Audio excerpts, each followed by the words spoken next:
Welcome to What's the Scenario with PLRB, where we explore claims and cover scenarios relevant to insurance professionals. I'm Brendan McLaughlin. Hey, Brennan, I'm Mike Broad. I'm Tim Havler. And I am Stephen Badger, a partner at the Zelle Law Firm in Dallas. Hey.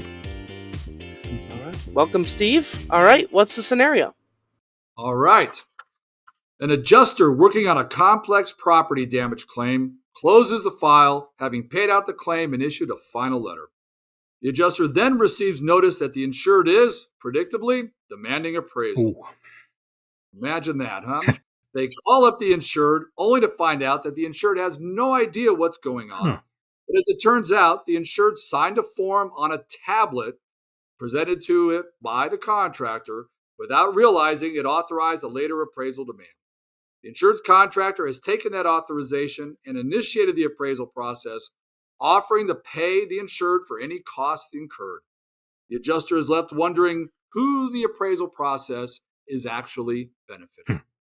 Yeah. So any Something. initial stories on appraisals and appraisers you want to share with us before we jump in, Steve?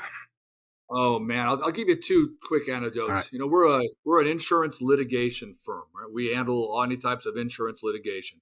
In our office right now, 45% of the matters we're handling involve appraisal. That is how much it has taken off. And I spend a lot of time. I think I go 6 or 8 times a year at my own expense, traveling around the country doing training classes for the appraiser and umpire certification classes that are being held. Because I feel very strongly that appraisal is so common. We need to make sure that we have a good, qualified body of appraisers and umpires. So I travel around. In fact, I just did one yesterday down in Houston and go and do a several-hour training session. In fact, yesterday was a 2-hour session with respected policyholder attorney Chip Merlin, who I know your listeners know. Chip and I do a kind of a debate discussion for 2 hours in front of the class. Yesterday was about 80 people, and we talk about all the hot topics in appraisal from both my perspective, the insurer perspective, and Chip's perspective as well. And what's most interesting to the class is that they find that Chip and I agree on much more than we disagree. Oh, interesting. So it's a really hot topic now, and I'm glad to be here to talk about it. Perfect.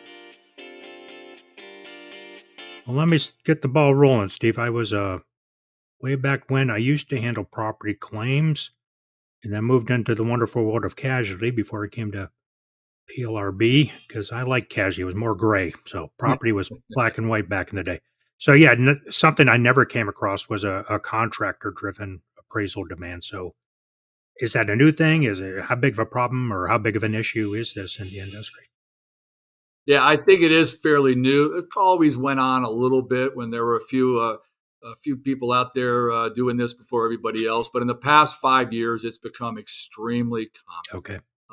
Contractors have learned that they can go out to basically any roof, and even if the damage is questionable, either as to the existence of damage or the scope of damage or when it occurred, they know that even if the insurance company denies the claim or measures it for just a repair, they know that they can just dump it in appraisal and appoint one of their buddy contractor friends or somebody they know as the appraiser, get it into appraisal, and probably get something out of the process. So it's become extremely common, and it's an issue we're all having to deal with. So is this, we'll go back to the scenario. You said they just signed something on a tablet and they didn't know what they were signing. Are we talking all-out assignment of benefits where the contractor then is taking control of the claim, or is this more targeted toward appraisal where the contractor is kind of pushing the insured forward? Yeah, I love talking with people who know insurance because that's a really good question. An AOB, it could be an AOB, and people who are in states where AOBs are allowed. So we do see the contractor have the homeowner sign an AOB in states where AOBs are still allowed. Now, as we know, Florida's gotten rid of them, Louisiana's gotten rid of them, Texas never allowed them. So a lot of states now, we're not having to deal with AOBs. I never have had to deal with them. So what I deal with in Texas and what we're seeing now in states where there aren't AOBs is just what you referred to. It is a demand for appraisal signed by the insured on the tablet that is just a demand for appraisal, not an AOB. If it's an AOB, then that raises a whole nother number of questions, because in that situation, yeah, the insured has the right to demand appraisal if it has a valid AOB in a state where AOBs are allowed. But in my state, they are not allowed. And so what they're doing is just having them sign the appraisal. Interesting. So, what if an adjuster finds the claim in this situation? Is there anything they can do to address it, or what would the next steps be? Yeah. So the first step we do is when we receive an appraisal demand that it looks like it's a contractor driven appraisal, and you can tell. You can tell because either the demand comes from the contractor or the appraiser sends it in or the insured sends it in, and it's clearly a form that we've seen before from this same contractor who's involved in the claim. So our first contact at that point is to the insured. We are absolutely within our right to contact our insured and say, hey, we've received an appraisal demand. We want to make sure you're aware of it. We have the following questions. Number one, are you invoking appraisal? Obviously, the threshold question. And we often find that they had no idea they were demanding appraisal because they just signed it on a tablet. Number two, is your roof done? All right, is your roof completed? Number three, if it is, what did you pay for the roof? And those are the key questions to ask initially, because then we can determine whether or not there actually is a dispute as to the amount of loss. And if there's not, then why are we going to appraisal? And what we often find is that the insured signed up under an insurance proceeds contract. The insured turned over its proceeds to the contractor, and the contractor did the work. And now that contractor just dumps everything in appraisal, finds its buddy to be the appraiser, and they're just trying to juice the claim for a little more money. And in that scenario, if the work is done and there's an insurance proceeds contract, we say, Mr. Insured, if you believe we owe you more money, we're happy to pay it. But if you don't and you're happy and the roof's done and you've given them the insurance proceeds, there's nothing to talk about because there's no dispute as to the amount of loss. And a large number of these just go away with just that initial contact with the insured. Steve, can I ask a related but unrelated question? Because a lot of members reach out to us and say, hey, we have this contractor or even a public adjuster that's also trying to act as their own appraiser. Is that something that's ever allowed in any states that you're aware of, or is it an issue? I can't say it's not allowed everywhere, Okay. but everywhere where I practice, it ain't allowed. Okay. Right? So I'd have to search every state. Maybe there's a weird state here or there that may allow that. But in most states, under all our policy language, the appraiser has to be competent and disinterested or competent and unbiased. And if you're the contractor doing the work, there's no way you are unbiased. So you cannot also be the appraiser. And that's pretty standard. Now, can a public adjuster be an appraiser? Well, not if they have a contract to act as the PA. Okay. No. But could they be an appraiser? And we could talk about what qualifies someone to be an appraiser generally, or what disqualifies them. A whole myriad of other issues come up once we get past the initial contractor-driven component of the situation. Very good. So if a member company person's dealing with this issue, it's smart to pick up the phone, give you a call, Steve, and just run the scenario by you and say, hey, does this sound legitimate to you, or any issues with this? sbadger at zelllaw.com. Yes. Every night I sit down and I field about 40 or 50 different emails. I pour myself a big glass of wine and I respond to emails with lots of questions. And I'm happy to do that for two reasons. One, for the industry, for the people to help them have the knowledge that we have, but also for my benefit, because I learn a lot by hearing from people as to what they're seeing and dealing with. And also people know now through my work on LinkedIn and speeches that I like to know about the abuses. I like to know when there's bad things going on. So people share a lot of information with me. And I'm able then to take that info and I disseminate it on LinkedIn and I call out bad conduct. Right. If you follow me a couple of days ago, I called out a scheme where public adjusters were actually working for contractors. Right? Public adjusters work for the insured. These PAs cannot work for contractors. And to their credit, the company called me up and said, all right, Mr. Badger, we're happy to listen to what you're saying. And I said, here, your entire business model is illegal. All right. So you're going to have to do something, guys. And I think they actually took it to heart and they're going to look at doing something different. Oh, So Well, I digress. Yes, feel free to reach out to me. very good. Hmm. So, from the insurer perspective, one thing they do have control over is they're the ones drafting their own policies. And I know some things like 15 years ago, all the mold language in the policies got reworked because we were having issues with the mold claims. In my experience, it seems like the appraisal clause, just the standard appraisal clause that you find in any old HO3 or BP or CP form, usually stays unmodified. But I suppose there could be opportunities to redraft that in certain ways. Do you have any thoughts about that? Yeah, we have a lot of clients over the past few years who have come to us and asked us to help them change their appraisal language. And so what we're seeing now are a lot of policies that are much longer in the appraisal clause, a much more expansive appraisal clause. We've written one that we give to anybody who wants it. Send me an email and I'm happy to send you a copy of it.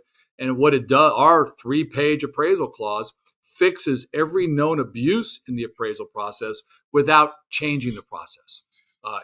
We like the appraisal process. I am a strong supporter of appraisal. I wish any disputed claim would go into appraisal to be resolved quickly and amicably and fairly to both parties. So anything we can do to improve our policy language to fix the abuses and make appraisal work for the insured and the insurer, we fully support. And some of our clients have actually gotten their revised and expanded appraisal clauses approved by their state departments of insurance. Obviously, our surplus lines clients have form freedom and can do what they want, but we're seeing a lot of interest in that area. But let me mention one other issue. One thing we don't recommend is taking the appraisal clause out of your policy. Because if someone has a contractor or PA helping them and there's no appraisal clause, I guarantee you're going to get sued. And instead of an appraiser taking $1,500 to conduct the appraisal or a few grand, it's going to go to a lawyer who's going to take 40%. So we should continue to embrace the appraisal clause in our policies, have it, and make sure that we're doing what we can to fix the abuses and the problems in the process, not throw out the appraisal process altogether. That makes sense because I mean the goal back in the day. I mean the appraisal process is there. That hey, we've got a dispute here. We need somebody to help figure out what we owe on this case. So that kind of gets Yeah, back to what the spirit of appraisal is supposed to be about, right? yeah, we want matters resolved, and it's important to find a way. And we can go through the process. We can try to negotiate the claim. We can end up trying to find ways to resolve it. And at some point, when we reach that ultimate impasse, there's a dispute there. Invoke appraisal and get the claim resolved. Perfect. all right, Steve. What can we take away from this scenario? Yeah, well, back to the core scenario, the first thing we need to do is when the appraisal demand comes in, let's make certain we know who's behind it. Right? Let's make sure we know that our insured is aware of the appraisal process being invoked, that the insured is the one paying the appraiser and the umpire fee, and that they want to proceed in the appraisal process because they have a legitimate dispute. Once we satisfy those concerns, then okay, let's move forward. But what we find a lot of the time that the insured knows no idea what's going on. In fact, their roof's been replaced. This is just a contractor effort to juice us for a little more money. And those we should not go to appraisal in. We should make sure our insured has no dispute, and then we can move on. Perfect. All right, Mike, where can an adjuster go to learn more? Oh, Tim, yes, of course. Check us out at plrb.org. But first, we'll put a plug in for Steve. Check him out on LinkedIn. Like Steve said, fantastic stuff that he posts out there all the time. So please follow him there. But you can also see Steve next year, February 12th through the 13th, 2026, in lovely Dallas, Texas, for the Texas Hail Claims Conference. That will be fun. And at plrb.org, a couple things. Steve joined us a while back here for a fantastic webinar, so that's now recorded and available to our members. So check that out, Combating Common Abuses and Schemes and Cat Claims. And, of course, Brendan and team worked hard on a cool CE course called Property Insurance Appraisal. So you can take that, learn more about appraisal, get a couple C credits too. So a win-win-win, like Steve likes to talk about. So Brennan, can we share all these fabulous things in the show notes? Absolutely. And there you'll also find a recap of the key points from this episode and links to our social media. Don't forget to subscribe and rate us, and give us a call at 630-509-8704 and leave a voicemail to share your adjuster story or just what you'd like to hear from us. All right, All Brennan, right. up, up, up, Oh, up, up, up. Any calls yet that we've got on our hotline? not just yet. Ah, Not just yet. all right, someday. All right. Thanks, Yep, everybody, and thanks, we'll see you Steve. next time. Yep, see you, Yeah, everybody. thanks, Thanks, Steve. guys. The views and opinions expressed in this resource are those of the individual speaker and not necessarily those of the Property and Liability Resource Bureau, its membership, or any organization with which the presenter is employed or affiliated. The information, ideas, and opinions are presented as information only and not as legal advice or offers of representation. Individual policy language and state laws vary, and listeners should rely on guidance from their companies and counsel as appropriate.